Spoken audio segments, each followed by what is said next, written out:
Sa atin nung unang pagbasa, narinig natin ang karunungan. Karunungan na humihikayat sa atin na makisalo sa kanyang hapag. Ang imbitasyon sa atin na uminom sa karunungan.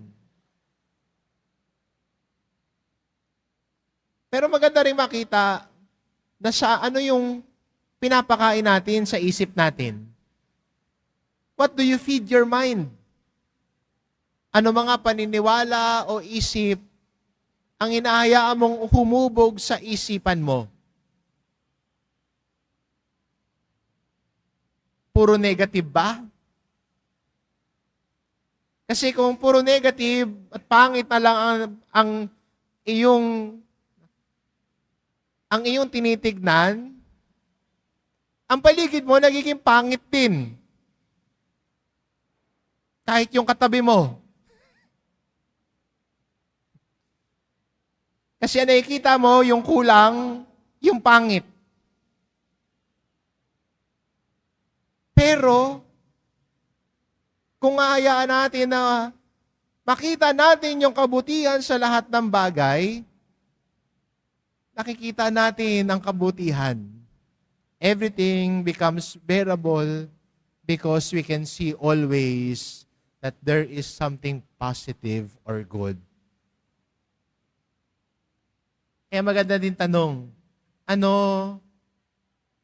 ang minsan ang pinaniniwalaan mo? What do you feed your mind? And what you feed your mind shapes your mind. Halimbawa, nagbabasa ka ng Facebook, scroll up ka. Sa Facebook pa naman, lahat nakikita mo, good and bad. May nakita ka doon. Pagod ka na ba? Resign. Ikaw naman, pagod na ako, mag-resign ako.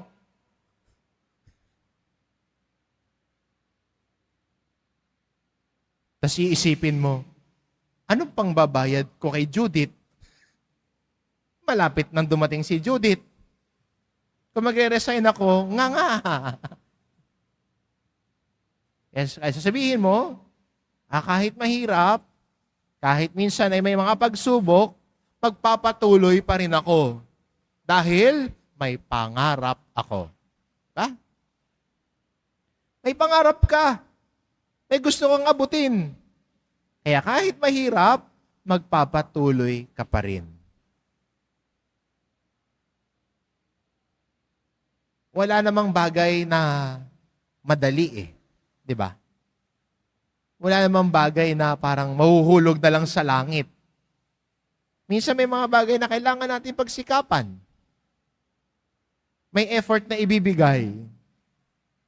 Pero kung ibibigay natin yung effort na yon, tiyak maaabot natin ang tagumpay na ninanais natin.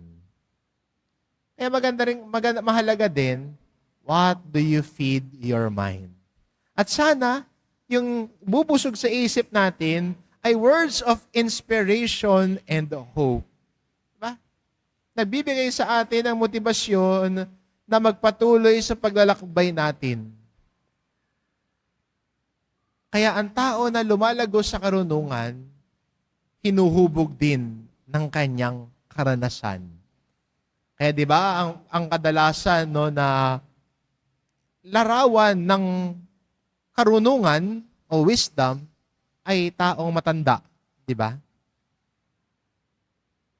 Dahil siya ay hindi lang hinubog ng karanasan niya, kundi mula sa karanasan niya, marami siyang natutunan. At para sa atin bilang Kristiyano, sa paglago natin sa karunungan, may paalala din sa atin si San Pablo sa ating ikalawang pagbasa na sa paglago sana natin ng karunungan, unawain natin kung ano ang kalooban ng Diyos. Kaya para kay San Pablo, ang taong lumalago sa karunungan, inuunawa ang kalooban ng Diyos. At minsan, sa pag-unawa natin ng kalooban ng Diyos, kailangan natin yung discernment o pagpili. Minsan pipili ka naman talaga, di ba? Halimbawa, kaka-Facebook mo o kaka-scroll up mo sa Lazada kung anong makita mo. May nakita ka, gusto mong bilhin.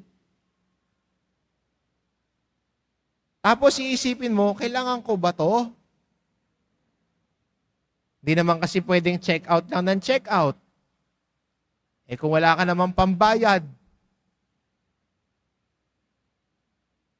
iisipin mo muna, bibiling ko ba to?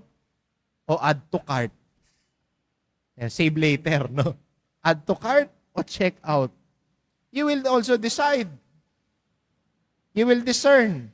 Kaya ko na bang bilhin to? Kailangan ko na ba ngayon?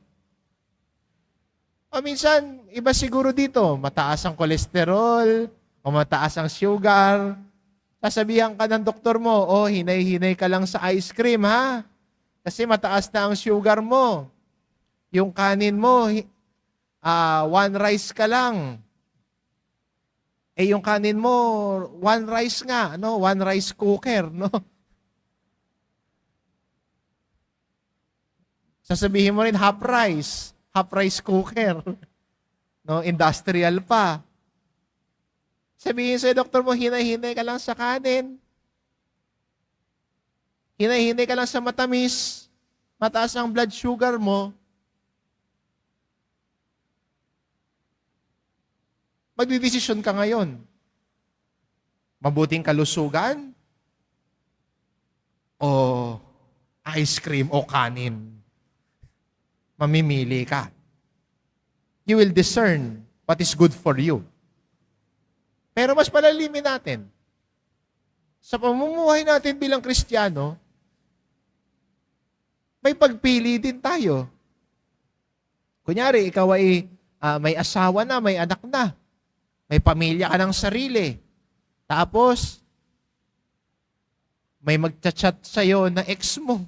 Sasabihan ka, musta na you? Miss you. O ikaw, dahil alam mong may pamilya ka na, re-replyan mo o hindi? Diba? Kung nireplyan mo yan, mag-aaway kayo na misis mo. Sakit sa ulo yung hinahanap mo.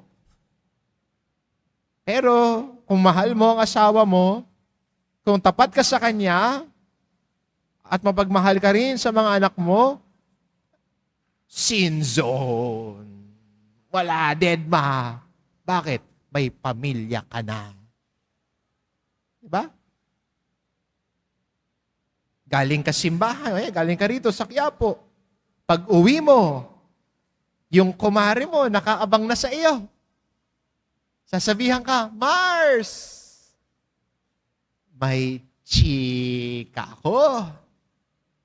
O ikaw ngayon, dahil alam mo nagsimba ka, at gusto mo lumago sa karunungan ng Diyos, sa pag-unawa natin sa kalooban ng Panginoon, alam mo na hindi maganda yon. Hindi maganda na pag-usapan ng may buhay na may buhay. Hindi maganda na manira ng kapwa. Kaya, pipili ka. Anong isasagot mo sa kumare mo? Mars, ano yon? O sabihin mo, Mars, anong latest? O sasabihin mo, pass. Hindi ko na gagawin yan. Ayoko na yan. Babagong buhay na ako. At pag tinanong ka, bakit? Ayaw mo nang makibalita. Nagsimba ako sa Quiapo eh. Papakabait na ako. Gusto ko nang lumago sa karunungan ng Diyos. Kunyari sa mga estudyante na naririto, pipili ka, aral o ML? No, sagot ML, Father.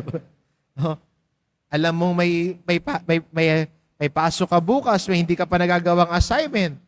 Ano unahin mo? Facebook o aral? TikTok o aral? Sana sagot natin, Father, aral. Pagkatapos, ML. Unahin mo muna yung aral. Saan ka mag-ML o mag-TikTok o Facebook? Dahil pinipili mo yung mabuti para sa iyo. At pinipili din natin bilang Kristiyano ang kalooban ng Diyos para sa atin. At ang kalooban ng Diyos ay mamuhay tayo ng mabuti. Ang ating pag-iral sa mundo ay may buhay. At ang tao na lumalago sa kabutihan ng Diyos, may buhay sa Kanya. Dahil nakikinig siya sa salita ng Diyos. At alam din natin sa paglalakbay natin na hindi naman madali na sumunod sa Diyos.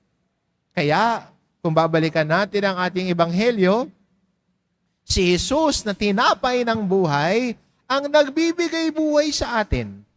Kaya sa panahon na ng panghihinaan tayo ng loob na piliin ng Diyos, nariyan ang Eucharistia na tinatanggap natin. Bilang pagkain nagbibigay buhay at nagpapalakas sa atin para piliin ang Diyos lagi. Kasi ang taong pumipili sa Diyos, may buhay sa Kanya. Ang taong lumalayo sa Diyos, papatay-patay yan. Diba? Pero tignan mo ang isang taong nagmamahal sa Diyos. Masaya, marunong makontento sa buhay, may buhay sa Kanya. Bakit? Kasi nasa Kanya at tinatanggap niya ang tinapay na nagbibigay buhay na tinatanggap natin tuwing tayo ay nagdiriwang ng misa. Kaya maganda rin sa atin, bilang mga Kristiyano ngayon, sa pagtanggap natin ng tinapay ng buhay, hilingin din natin na lumago din tayo sa karunungan. At ang taong lumalago sa karunungan, tulad ng sinasabi ho ni San Pablo, umuunawa sa kalooban ng Panginoon. Ang taong umuunawa sa kalooban ng Panginoon, may buhay sa Kanya. Kaya magandang imbitasyon, magandang hamon sa atin bilang Kristiyano. Tanggapin ang buhay, tanggapin ang tinapay na nagbibigay buhay nang maunawaan natin ang kalooban ng Diyos nang tayo ay lumago sa Kanyang karunungan. Amen.